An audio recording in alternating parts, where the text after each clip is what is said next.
Welcome, folks. I'm Richard. I'm here with Ewan, and today I'm going to share my beautiful spreadsheet that I've made for organizing events and doing the budget specifically for the events.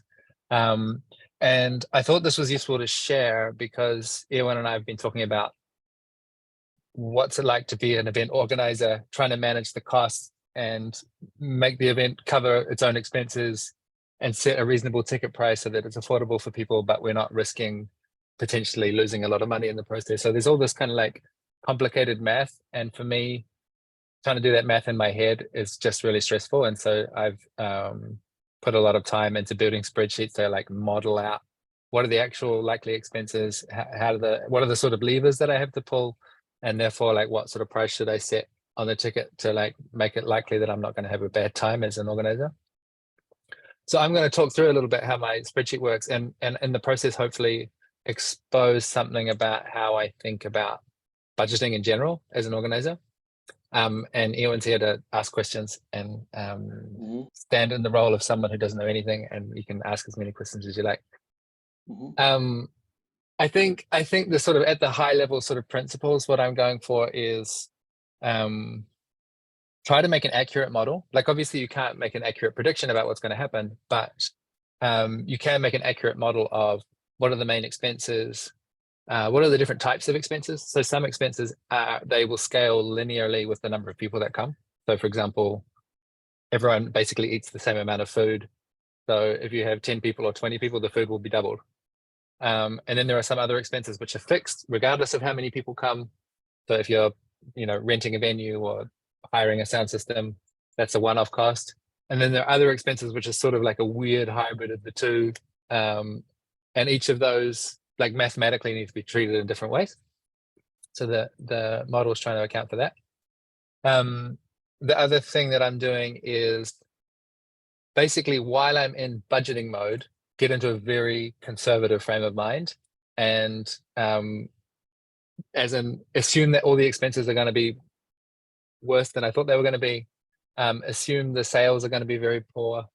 And what I'm aiming to get is at the end of the event, we're like, wow, there's such a happy surprise. We got way more income than we thought we were going to get, which means we could pay for more scholarships for people to come, or we could, invest more in the food, or we could hire equipment to make it better. Like, but it's a whole mindset of like, put myself into this sort of like grumpy, pessimistic, risk-averse person while I'm doing the budget, and then I switch that mindset off and become optimistic again. So I'll let me set up my share screen and I'll just take you through it. Hopefully it makes sense. And yeah, definitely ask questions because I'm used to looking at these things, but a lot of people are not. So the first chunk here is what I call board, which are the expenses that scale with each person. So for the event that we're coming up to do summer camp in Europe, it's I'm just being distracted because there's a truck coming. Very noisy. There we go. The expenses for this venue are mostly fixed. So there's people are paying to have their tent space covered.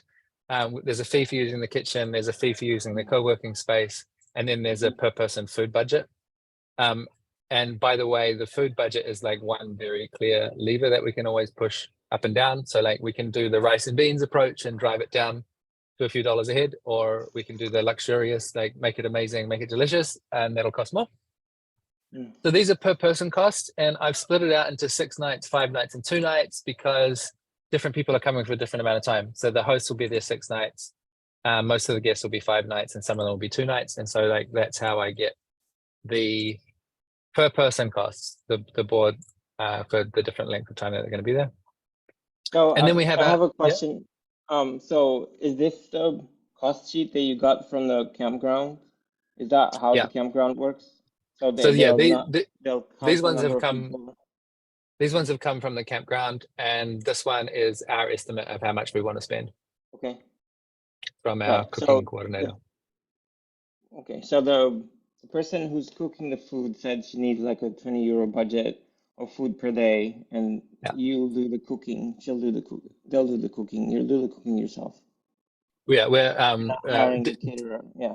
Yeah, yeah. So Dan from the community is coordinating the cooking Hmm. and the shopping. Yeah, All the participants are going to have to help out in the kitchen. yeah. Hmm. Then we have fixed costs. So two of the team need to have their accommodation, their travel covered because they're coming from out of town. And then we have the hosting team board. So that, as in all of these fees, we've got 5 people on the hosting team, and I've done the pricing in a way where they shouldn't have to pay to be there. So Hmm. it's basically this is 5 times that number. So all of their accommodation and food and the fees for them are covered as a fixed cost. And then there's also this insurance item, which is a whole other conversation, but I'm bootstrapping an insurance scheme to make events like this less risky for organizers. So I'm setting up a small insurance company, Hmm. but that's a different story.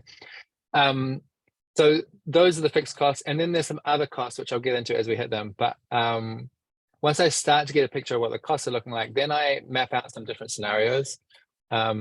And I've called them small, medium, large, and huge. So that basically means how many people are coming. So in Hmm. our case, I think a small scenario would be 15 people come for the week and 20 people come for the weekend. Hmm. And there are the 5 hosts. Whereas the huge scenario would be 40 on the week, 50 on the weekend, and 5 hosts. So then the board calculation is, it's even if I open it up there, you can see it's 15 Hmm. people coming for the week and 20 people coming for 2 nights. Yeah. And then you have the fixed cost, which is that number there. Then you have the seminar room. So this is one of these like kind of hybrid costs where the Hmm. more people that come, the more seminar rooms we'll have to hire. But it doesn't scale linearly with the number of people. It's sort of like we're either going to need 1, 2, 3, or 4 rooms. And so that kind of goes up in this like step way. So yeah, I've just calculated what's the price for these different rooms that we'd Hmm. have to hire. Then the next column is fees. So like we're using a ticketing platform and they take 6% of the income. That's reasonably standard. Some of them you'll get it down to maybe 3%, but you really got to factor that. You've got to remember that that's the thing that's going to happen. So this 6% is being applied to all of the preceding costs. Hmm. That's probably roughly the amount of money that's going to run through the ticketing platform. So we need to add those Hmm. fees to the table. And then I have this thing called just the contingency column, and that is I just calculate that as 10%, another 10% of all the expenses. Hmm. And this is part of what I mean about being conservative. It's like, oh, that's just the extra padding that hopefully we won't need. But if we need to rent a car and we didn't think we needed to rent a car, or so someone Hmm. on the hosting team didn't book their flights in time and it cost them twice as much Hmm. as it should have, we've got money in the bank for that. Yeah. So we map out those scenarios, and then one thing that I have I'll a do, question. yeah, Sorry, I go. have a question about the fixed cost. So, is the campground allowing you to reserve it, and but you only owe them potentially 5 people worth of camping? Because that seems like you're getting a really good deal because they're only asking you, because you only put only the hosting team in as far as the fixed cost. Yeah, so they are being very generous with us.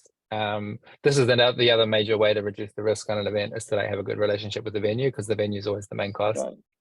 So, and the Um, seminar room so they're charging you for the seminar room at 1,600 minimum, and then they're charging you for 5 people, and yeah, if nobody else shows up, they'll be fine. They'll just let other people. So you're not.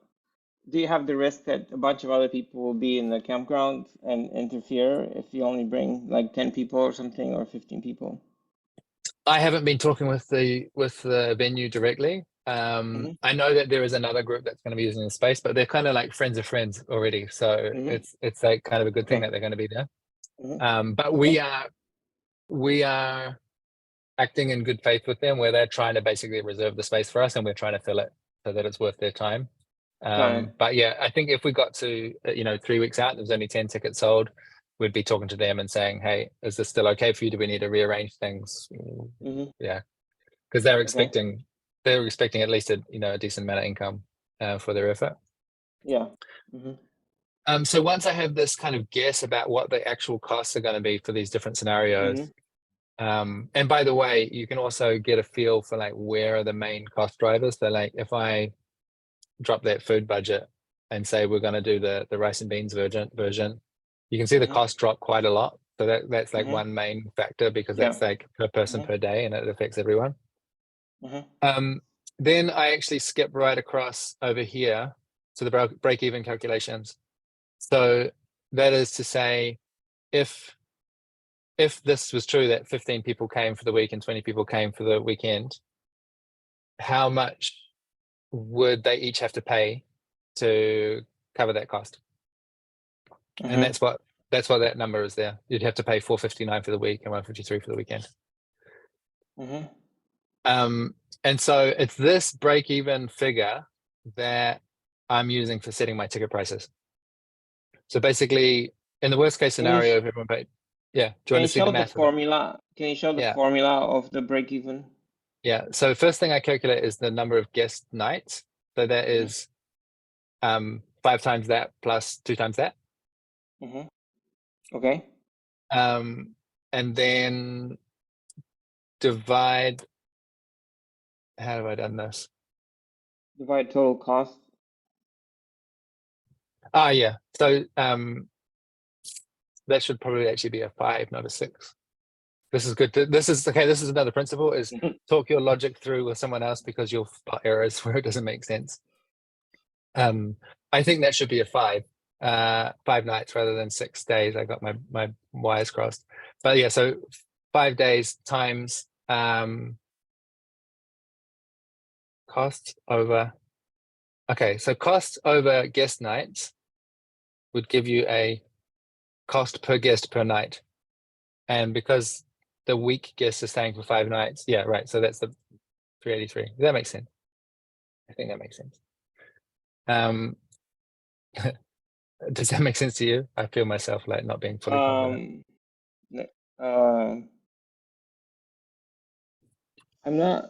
I'm not sure how you get the week versus the weekend. You just So the total cost divided by the number of guest nights gives you a cost per guest per night. Got it. Okay. And then you multiply that by okay, got it. Yeah. So then I have this kind of ballpark of like, for these various scenarios, I need to charge between 300 and 400 basically to make sure I break even. And so then I come down here and I set up my ticket prices. And this is another thing where we do things a bit unusually, where we have a sliding scale of ticket prices, small, medium, and large. So I set the midpoint of that at around break even, hoping, trusting, praying that a lot of people will take the midpoint. And you don't have like a reserve built in, like to see, like I want to have like a cushion. You already put the cushion in. As far as the contingency column is your cushion, so you're not adding a cushion at this level. Correct. Okay.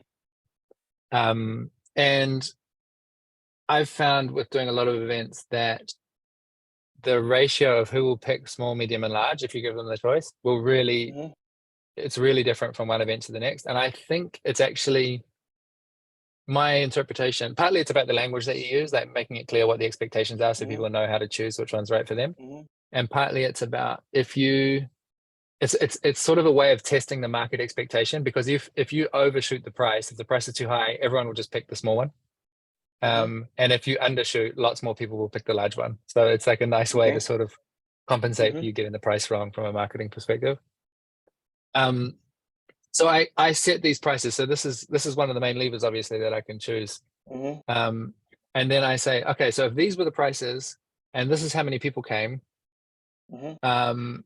what is the likely income scenario? So this is if everyone bought the smallest tickets, how much are we looking at? And this one is if everyone bought the medium tickets, and this one is if everyone bought the large tickets. And therefore, if we know the costs are going to be the same, but the ticket income could vary a lot. So what's our projected profit and loss? And here you can see in the bad case scenario, we lose €1,300. But in the sort of medium size and everyone buying the medium ticket, we've got 3,000 in profit. So it's like those are the two numbers that I'm really looking at to go, is this priced right? Mhm. And I'm like, oh, it would be really nice if we could get it under 300. It makes it feel so much more affordable. Mhm. Is that okay? Then we might be losing $2,000. Maybe it's okay. Maybe we can pull it Mhm. off. And there's sort of a balancing act of how much risk we're willing to take on. Yeah. Does that make sense? Yeah. Yeah, let me see that. That makes sense. So you look at this 3 by 3 picture of projected income and profit and loss, and that's where you get an idea of what feels right. Yeah. Yeah. Um, Yeah, that makes sense. Um, do you ever tell people ahead of time that if there's enough people who sign up, they'll get like a partial refund or something if you end up making too much money, or is that too complicated? um, on the site, I'll try to have some statement about making the finances transparent. So in this case, I've said if there's a surplus, it's going to be shared back with the commons. And so Okay. that'll be a resource that the community can use in future.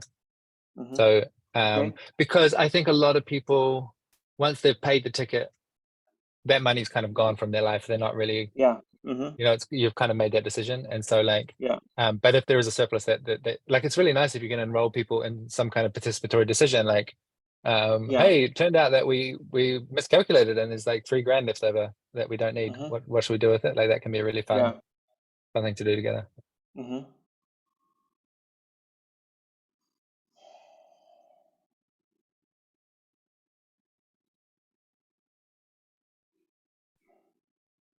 I think we'll wrap it up there. I'm very grateful to have your time as an enthusiastic student. And yeah, anyone out there that's watching, number one takeaway is come to summer camp in Europe or come to summer camp in the US, which Ewan's organizing. I'll have links in the video. And number two, if you've got questions about how to organize an event, how to do the finances of that, join us in the Micro Solidarity Discord and we can talk about it. There's a channel called Money and it would be a good place to talk about it. All right. See you later. All right. Thanks.